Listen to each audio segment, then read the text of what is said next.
Greetings everyone. Today I'm going to show you how to create a CopyMaster account on the MTrading platform. So first step is logging in. Fill in your credentials and press login.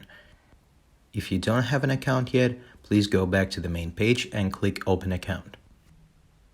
You will be redirected to the dashboard page. Take a look at the lower left corner of your screen and you will see your account number. Click it. Now, click Change Type button and choose CopyMaster. You will see the green tick showing that the account type has been changed successfully.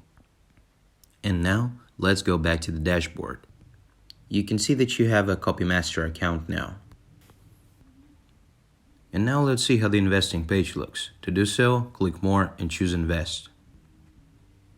In a few seconds, you will be redirected to the investing page. You will see that your account is reflected on the right side, while the accounts of other masters are reflected on the left side. So that's basically it. Thank you for your attention.